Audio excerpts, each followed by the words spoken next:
ಜನತೆಗೆ ಮಹಾಶಿವರಾತ್ರಿ ಹಬ್ಬದ ಶುಭಾಶಯಗಳು. ಅದೇ ರೀತಿ ನಮ್ಮ ಚಿಕ್ಕಬಳ್ಳಾಪುರ ತಾಲೂಕಿನ ಹಾಗೂ ಜಿಲ್ಲೆಯ ಸಮಸ್ತ ನಾಗರಿಕರಿಗೂ ಕೂಡ ಶಿವರಾತ್ರಿ ಹಬ್ಬದ ಶುಭಾಶಯಗಳನ್ನು ತಿಳಿಸ್ತೇನೆ. ಕಳೆದ 3 ವರ್ಷಗಳ ಹಿಂದೆ ಆ ಸ್ವಾಮಿಯ ಅನುಗ್ರಹದಿಂದ ಇವತ್ತು ಈ ಒಂದು ದೇವಸ್ಥಾನವನ್ನ ಜೀರ್ಣೋದ್ಧಾರ ಮಾಡಿದ್ವಿ. ತದನಂತರ ಈಗ ಸತತವಾಗಿ ಇದು 3ನೇ ವರ್ಷ. ನಿಜಕ್ಕೂ ಬಹಳ ಖುಷಿ ಆಗ್ತಾ ಇದೆ. ನಿಜವಾಗ್ಲೂ ಆ ಸ್ವಾಮಿ ಸೇವೆ ಮಾಡುವಂತಹ ಅದೃಷ್ಟವನ್ನ ಸ್ವಾಮಿ ನನಗೆ ಕಲಿಸ್ತಿದ್ದಾರೆ. ಅದೇ ರೀತಿ ಹಲವಾರು ಭಕ್ತಾದಿಗಳು ಬೃಹತ್ ಸಂಖ್ಯೆಯಲ್ಲಿ ಬಂದು ಬೆಳಗ್ಗೆಯಿಂದ ಕೂಡ ಸ್ವಾಮಿಯ ಒಂದು ಕೃಪೆಗೆ ಪಾತ್ರರಾಗೋ ಒಂದು ರೀತಿಯಲ್ಲಿ ಬಹಳ ಒಂದು ದೀಪವನ್ನು ಹಚ್ಚಿಕೊಂಡು ಒಂದು ಪ್ರಾರ್ಥನೆ ಮಾಡಿ ಎಲ್ಲರಿಗೂ ಒಳಿತನ್ನು ಬಯಸ್ತಾ ಇರೋದು ನಿಜಕ್ಕೂ ಸಾರ್ವಜನಿಕ ಸಂದೇಶ ಕೊಡುವಂಥದ್ದು ಏನಂದ್ರೆ, ಶಿವ ಏನು ಎಲ್ಲರಿಗೂ ಒಳ್ಳೇದು ಮಾಡಬೇಕು ಅಂತ ಹೇಳಿ ಈ ಒಂದು ಸ್ಥಾನಕ ನಂದೀಶ್ವರ ದೇವಾಲಯವನ್ನ ಪ್ರಾಚೀನ ಕಾಲದಲ್ಲಿ ಒಂದು ನಿರ್ಮಾಣ ಮಾಡಿದ್ದಾರೆ. ಇದೇ ರೀತಿ ನಮ್ಮ ತಾಲೂಕಿನಲ್ಲಿ ಹಲವಾರು ಪುರಾತನ ಪ್ರಸಿದ್ಧ ದೇವಾಲಯಗಳಿವೆ. ಎಲ್ಲಾ ದೇವಾಲಯಗಳನ್ನು ಸಂದರ್ಶಿಸಿ ಎಲ್ಲರಿಗೂ ಒಳಿತನ್ನು ಕೋರ್ಬೇಕಂತ ಹೇಳಿ ಈ ಮೂಲಕ ನಾವು ಪಕ್ಷದಲ್ಲಿ ಒಂದು ಸಾಮಾನ್ಯ ಕಾರ್ಯಕರ್ತ, ಪಕ್ಷ ನಿಷ್ಠವಾಗಿ ನಾವು ಕಳೆದ 19 ವರ್ಷದಿಂದ ಕಾರ್ಯವನ್ನು ಮಾಡ್ಕೊಂಡು ಬರ್ತಾ ಇದ್ದೇವೆ. ಪಕ್ಷದ ಏನು ಆದೇಶದ ಮೇರೆಗೆ ಏನು ಕೆಲಸ ಮಾಡಬೇಕು ಚುನಾವಣಾ ಸಮಯದಲ್ಲಿ ಮತ್ತು ಪಕ್ಷ ಸಂಘಟನೆಗೆ ನಮ್ಮ ಹಿರಿಯರು ಏನು ವರಿಷ್ಠರು ಏನಿದ್ದಾರೆ ಅವ್ರ ಮಾರ್ಗದರ್ಶನದಲ್ಲಿ ನಾವು ಕೆಲಸ ಮಾಡ್ಕೊಂಡು ಗೊಂದಲ ಸೃಷ್ಟಿ ಮಾಡುವಂತ ಕೆಲಸ ಆಗ್ತಾ ಇಲ್ಲ ಪಕ್ಷದಲ್ಲಿ ಅನ್ನಿಸ್ತಾ ಇದೆ. ಅದು ಅವಶ್ಯಕತೆ ಇಲ್ಲ. ಈ ಗೊಂದಲದ ಏನು ಈಗ ವಾತಾವರಣ ನಿರ್ಮಾಣ ಆಗಿದೆ, ಇದು ನಿಜಕ್ಕೂ ಈ ಸಂದರ್ಭದಲ್ಲಿ ಸೂಕ್ತ ಅಲ್ಲ ಅಂತ ನನ್ನ ಅಭಿಪ್ರಾಯ. ಕಿವಿ ಮಾತೇನಂದ್ರೆ, ಇದು ಕುಟುಂಬ ಇದ್ದಂಗೆ ಪಕ್ಷ. ಪ್ರತಿಯೊಂದು ಪಕ್ಷಕ್ಕೂ ಅವ್ರದೇ ಆದ ಒಂದು ಧ್ಯೇಯಗಳಾಗ್ಲಿ ಉದ್ದೇಶಗಳಾಗ್ಲಿ ಇರ್ತವೆ. ಅದೇ ರೀತಿ ನಮ್ಮ ಪಕ್ಷದಲ್ಲಿ ಇದೊಂದು ಕುಟುಂಬದ ವಿಚಾರ.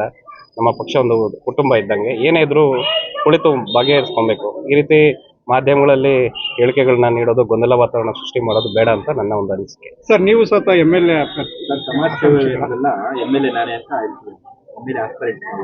ಈಗ ನೀವು ಮಾಧ್ಯಮದವ್ರು ಹೇಳ್ಬೇಕು, ಸಮಾಜ ಸೇವೆ ಮಾಡೋರೇ MLA ಆಗ್ಬೇಕಾ ಅಥವಾ ಇದು ಮಾನದಂಡನ ರಾಜಕೀಯ ಬರೋದಕ್ಕೆ ಸಮಾಜ ಸೇವೆ? ನಾವು ಮಾಧ್ಯಮದವ್ರು ಉತ್ತರ ಕೊಡಬೇಕು ಇದಕ್ಕೆ. ಯಾಕಂದ್ರೆ ಈಗ ನಮ್ಮ ರೀತಿ ನಮ್ಮ ಜಿಲ್ಲೆಯಲ್ಲಿ, ತಾಲೂಕಿನಲ್ಲಿ, ದೇಶದಲ್ಲಿ ಹಲವಾರು ಜನ ಸಮಾಜ ಸೇವೆ ಮಾಡ್ತಾ ಇದ್ದಾರೆ. ಯಾವುದೇ ರೀತಿ ಪ್ರತಿಫಲ ಅಪೇಕ್ಷೆ ಇಲ್ಲದೆ ಸಮಾಜ ಸೇವೆ ಮಾಡೋಂಥವ್ರು ಇದ್ದಾರೆ. ರಾಜಕೀಯಕ್ಕೆ ಬರಬೇಕು ಅಂತ ಸಮಾಜ ಸೇವೆ ಮಾಡೋವಂಥ ಉದ್ದೇಶ ಅಂತೂ ನನಗಿಲ್ಲ. ಈಗಾಗಲೇ ತಮ್ಮ ಮಾಧ್ಯಮಗಳಲ್ಲಿ ಕಳೆದ ಹಲವಾರು ವರ್ಷಗಳಿಂದ ನಾನು ತಿಳಿಸಿದ್ದೀನಿ.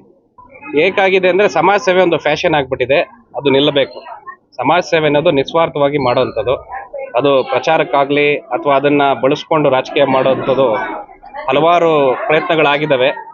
ಕೆಲವರು ಯಶಸ್ಸು ಕಂಡಿದ್ದಾರೆ ಅಚಾನಕ್ಕಾಗಿ.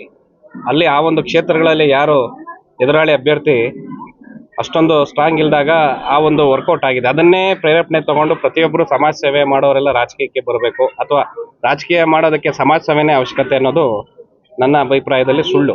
ಯಾಕಂದ್ರೆ ರಾಜಕೀಯನೇ ಬೇರೆ, ಸಮಾಜ ಸೇವೆನೇ ಬೇರೆ.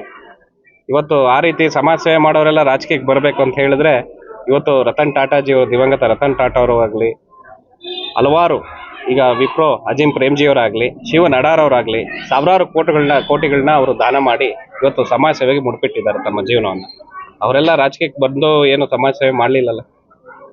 ಸೊ ಸಮಾಜ ಸೇವೆ ಅನ್ನೋದು ಇನ್ನ ಹಲವಾರು ಜನಗಳಿಗೆ ನಮ್ಮ ಸೇವೆ ಮಾರ್ಗದರ್ಶನ ಆಗ್ಬೇಕೆ ಹೊರತು ನಮ್ಮ ಸಮಾಜ ಸೇವೆ ಇನ್ನೊಬ್ಬರಿಗೆ ರಾಜಕೀಯಕ್ಕೆ ಬರೋದಕ್ಕೆ ಪ್ರಯತ್ನ ಮಾಡಬಾರ್ದು ಅಂತ ನಾನು ಅಭಿಪ್ರಾಯ ನಿಮ್ಮ ಮೂಲಕ ತಿಳ್ಸಕ್ಕೆ ಇಷ್ಟಪಡ್ತೇನೆ. ಅವಾಗ ಏನಾಗುತ್ತೆ ಅಂತ ಯಾರು ಹೇಳೋದಕ್ಕಾಗಲ್ಲ.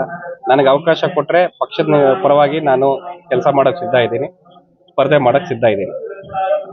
ಅಥವಾ ಪಕ್ಷ ಅವಕಾಶ ಕೊಡ್ಲಿಲ್ಲ ಅಂದ್ರೂ ಕೂಡ ಜನಸೇವೆಗೆ ಸ್ವತಂತ್ರವಾಗಿ ನಿಲ್ಲೋದಕ್ಕೂ ಕೂಡ ನಾನು ಯೋಜನೆಯನ್ನು ಹಾಕೊಂಡಿದ್ದೀನಿ. ಯಾಕಂದ್ರೆ ಇಲ್ಲಿ ಪಕ್ಷ ನಾಯಕತ್ವವನ್ನು ಬೆಳೆಯೋಕೆ ಪಕ್ಷನೇ ಅವಶ್ಯಕತೆ ಇಲ್ಲ.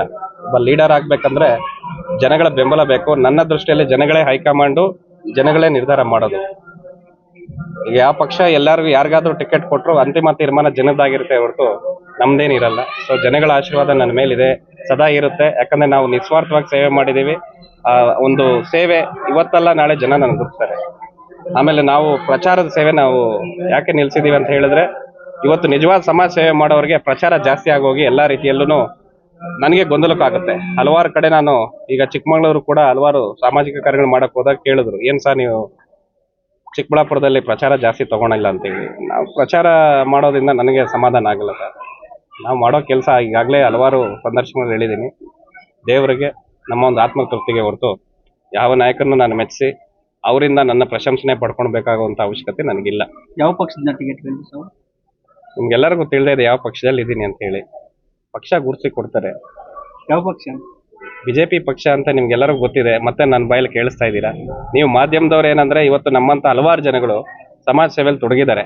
ಅವ್ರನ್ನ ಬೆಂಬಲಿಸಿ ಆ ಒಂದು ಮಾಡಿದ ಸಾಮಾಜಿಕ ಕಾರ್ಯಗಳನ್ನ ಗುರುತಿಸಿದಾಗ ಈ ತಟಸ್ಥ ಅನ್ನೋ ಕ್ವಶನ್ ಉದ್ಭವ ಆಗಲ್ಲ. ತಾವು ಇನ್ಡೆಪ್ತ್ ಆಗಿ ಹೋದ್ರೆ ನಮ್ಮ ಜೈ ಫೌಂಡೇಶನ್ ಇಂದ ಏನೇನು ಕಾರ್ಯಗಳಾಗಿದೆ ಅಂತ ಜನಗಳು ಹೇಳ್ತಾರೆ, ನಾವ್ ಹೇಳೋವಂಥದ್ದು ಏನಿಲ್ಲ. ಕೆಲವ್ರಿಗೆ ಏನಾಗಿದೆ, ಮಾಧ್ಯಮದ ಒಂದು ಇವತ್ತಿನ ಒಂದು ಸೋಷಿಯಲ್ ಮೀಡಿಯಾ ಟ್ರೆಂಡ್ ಆ ರೀತಿ ನಿರ್ಮಾಣ ಆಗಿದೆ. ನಾವು 2009ರಲ್ಲಿ ಸಮಾಜ ಸೇವೆ ಜಿಲ್ಲೆಯಲ್ಲಿ ಶುರು ಮಾಡಿದ್ರು. ನಿಮ್ಮೆಲ್ಲರೂ ಮಾಧ್ಯಮದವ್ರಿಗೆ ಬಹುಶಃ ನನ್ನ ಕಚೇರಿಗೆ ಬಂದಾಗ ಅದು ಮಾಹಿತಿ ಇದೆ. ನಾನು ಅದನ್ನ ತಗೊಂಬಂದು ನಾನೇನೋ 15 ವರ್ಷದಲ್ಲಿ ಯಾರೂ ಮಾಡದಿರೋ ಸಾಧನೆ ಚಿಕ್ಕಬಳ್ಳಾಪುರದಲ್ಲಿ ನಾನು ಮಾಡಿದ್ದೀನಿ, ಸಮಾಜ ಸೇವೆ ಮಾಡಿದ್ದೀನಿ ಅಂತ ಶಬಾಸ್ಗಿರಿ ನಾನು ತೊಟ್ಕೊಳೋ ಅವಶ್ಯಕತೆ ನನಗಿಲ್ಲ. ಜನಗಳ ಒಂದು ಒಳಿತು ನನಗೆ ಬೇಕಾಗಿರುವಂಥದ್ದು. ನಮ್ಮ ಚಿಕ್ಕಬಳ್ಳಾಪುರ ಕ್ಷೇತ್ರ ಆರೋಗ್ಯ ವಿಚಾರ ಆಗಲಿ, ಶೈಕ್ಷಣಿಕ ವಿಚಾರದಲ್ಲಿ ಮುಂದುವರಿಬೇಕು ಅನ್ನೋದೇ ನನ್ನ ಧ್ಯೇಯ. ಅದೇ ಜೈ ಫೌಂಡೇಶನ್ನ ಮೂಲ ಉದ್ದೇಶ ಅಂತ ಈಗಾಗಲೇ ತಿಳಿಸಿದ್ದೀನಿ. ಅದನ್ನು ಅಳವಡಿಸಿ ಮುಂದಿನ ದಿನಗಳಲ್ಲಿ ನನ್ನ ಒಂದು ಏನು ಕಾರ್ಯಗತಗಳು ಏನಿದ್ದಾವೆ ಅತಿ ಶೀಘ್ರದಲ್ಲೇ ತಮ್ಮ ಮಾಧ್ಯಮಗಳ ಮುಂದೆ ಹಂಚ್ಕೊತೀನಿ. ಯಾಕಂದ್ರೆ ಇದು ಅವಶ್ಯಕತೆ ಇದೆ. ಈ ಸ್ಥಾನಕ ನಂದೀಶ್ವರದ್ದು ಫಸ್ಟ್ ಹೇಳ್ಬೇಕಾದ್ರೆ, ದೇವಸ್ಥಾನನ ನಾನು ಯಾವುದೇ ರೀತಿಯಾದ ರಾಜಕೀಯಕ್ಕೆ ಬಳಸ್ಕೊಡೋಂಥ ಕೀಳು ಮಟ್ಟಕ್ಕೆ ನಾನು ಇಳಿಯೋದಿಲ್ಲ.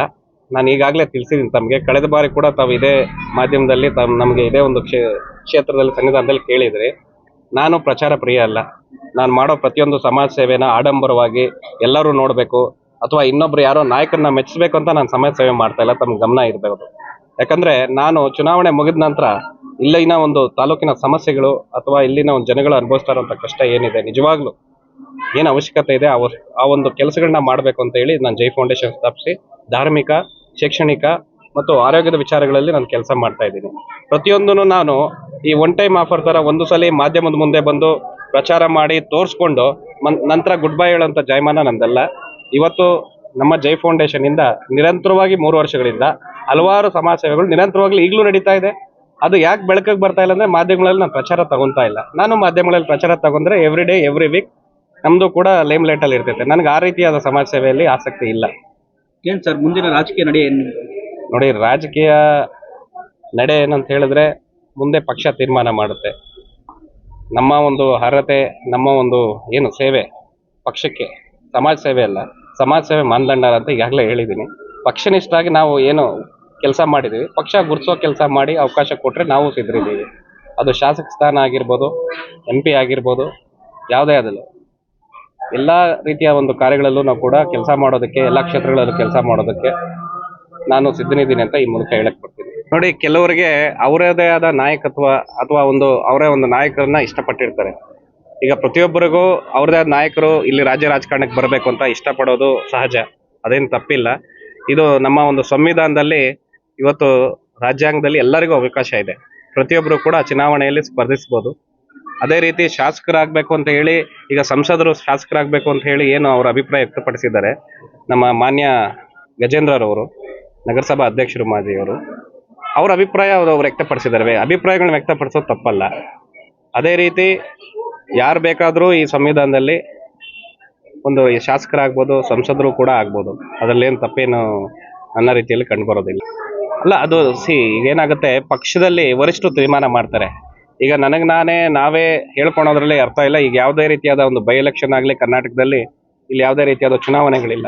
ಇನ್ನು ಚುನಾವಣಾ ಆಯೋಗ ಚುನಾವಣೆ ದಿನಾಂಕವನ್ನು ನಿಗದಿ ಮಾಡಿ ಪಕ್ಷದ ವರಿಷ್ಠರು ಹೈಕಮಾಂಡ್ ತೀರ್ಮಾನ ಮಾಡಿ ಯಾರಿಗೆ ಬಿ ಫಾರಂ ಕೊಡಬೇಕು ಅಂದಾಗ ನಾವು ಯಾರು ಅಭ್ಯರ್ಥಿ ಆಗ್ತಾರೆ ಅನ್ನೋದು ಆಗ ನಮಗೆ ತಿಳಿದು ಬರ್ತಿದೆ.